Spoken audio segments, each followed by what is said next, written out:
76% of Americans live paycheck to paycheck. 64% of Americans that have businesses break even or lose money. Most people don't have any money and have accepted the fact that they don't have any money. They don't have any leftover money. They're fearful of money constantly. They overspend. They don't know how to produce money. They definitely don't know how to multiply it. The land of the brave and the home of the free, it's not even close to the truth. It's just important for people to understand that complaining has no value. And if you complain about not having enough money, work more. If you complain about not having work-life balance, spend more time on vacationing in your family. It's super simple. Let your actions dictate instead of sitting there and feeling like you're not in control. Poor people say, I can't afford it, I can't do that, I don't have time. It's an escape, you know what I mean? It's easy to say I can't afford it. Oh, I'm too tired. Oh, I can't go to the gym. You know, when you could go to the gym, but no, I can't. Truth is, I'm just too lazy to go to the gym. Money doesn't have value, right? And this is an important thing that most people don't immediately understand, is that money itself doesn't have value. Money is a vector for transmitting value. It's how you express value. But the value isn't in the money, it's in the product or service you bought with it, and it's in the labor you gave in order to acquire it in the first place. That's where the value comes from. There's nothing intrinsically valuable in the money. You shouldn't put money in a house, you should put money in your brand. You should put money in the marketing. You should promote yourself, not put money in where you and the kids live. Right. Why is that a mistake? Because it's dead money. I mean, it can't, a house can't make you money. A house does not make you money. The only reason people think a house makes them money is they're comparing it to, if I rent, that costs me money. But, you know, if you need to go to a hospital, you don't buy the hospital. You rent a bed to get out of there as fast as you can. If you go on a trip, you go to America and you want to go to Disneyland, you don't buy the hotel, you rent a room. And nobody thinks poorly of that. They're like, yeah, I'm gonna go there, use the place and get out. That's what you should be doing with your living. Find a place where you can rent. Pay rent monthly. Don't own the house. And take all the money that you would have put in that house purchase, down payment, extra money, fixing it up, use all that money to improve your business and yourself so that you can get more money. Right? So I see so many people here like, I'm gonna invest 300,000 pounds in a house to hopefully make $30,000, 30,000 pounds. Right. I'm gonna buy it for 300, maybe I'll sell it for 600,000. I'll double my money. Fixed in one place, by the way, where no money comes to you. Money does not go to homes. Right, and that's a big thing on your career is moving locations. Yeah, I've moved 5 or 6 times. I can move another 4 or 5 times. Because people who stay in the same place get too comfortable. If you study wealthy people, they're mercurial. They're moving, they're mobile. They're not talking, Warren Buffett and Bill Gates do not talk about the home they live in. They talk about the places they're going to. They go meet money, they go meet wealth, they go meet connections. People are stunningly accepting of anything if they actually believe that's the purest form of it. I think I'd be less acceptable if I hedged. I really do. People will accept you. People accept everything. Just be you. Be you, and clearly people like react. When you're trying to fake something and you've got bad intent, well then that's visceral and we hate. But I actually think we don't give love to the person that actually knows they have it and they're trying to fake it to conform. Hence why I won't adjust to this market all the way, because I don't think I'll be respected. I know what my intent is, so why would I be scared? I want to build the biggest building in town. That's who I am. And you know how I want to do that? By building the biggest building in town. And a lot of people want to build the biggest building in town, and you know how they want to do it? By tearing everybody else's building down. Poverty is passed on. It's taught in your families. And middle class is taught in families. And so the people right now who are sitting at home, who are struggling financially or worried about money or unhappy, they may be making a lot of money, but unhappy with what they're doing, it was probably taught to you. You know, your super ego was taught, get a job, work hard, or you'll never be rich, or the rich are evil, or whatever.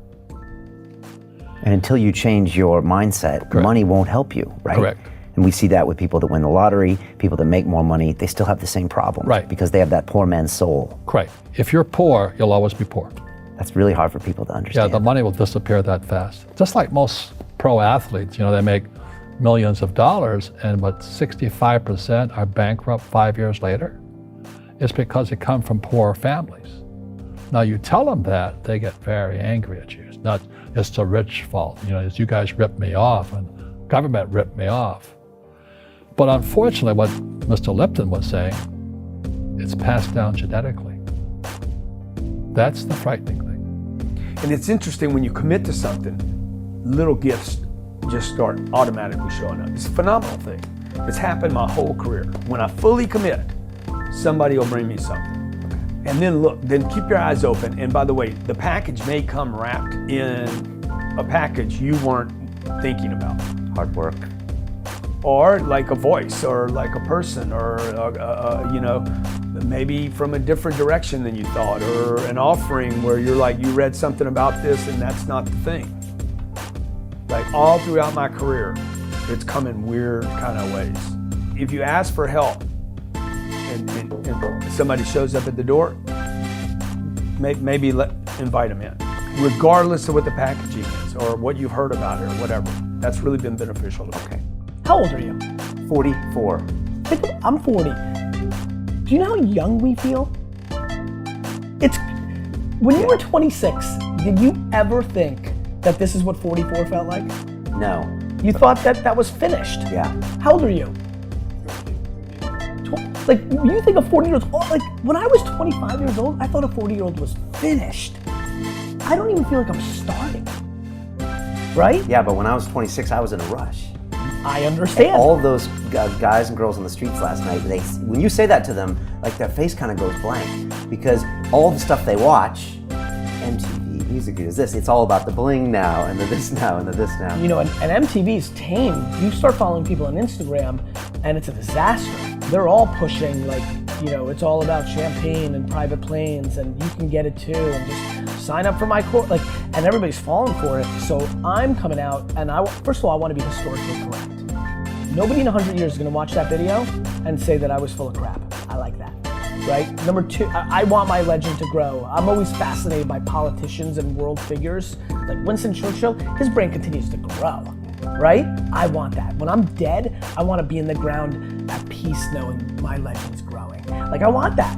I want that in the business world. And so I'm giving real advice, and real advice looks like this. When you're 19 and you can spend 7 full years learning your craft, meeting people that are mentors, being patient, and you wake up and you're 26 years old, you have your entire life in front of you, and you've done great foundational work to go on and then be successful.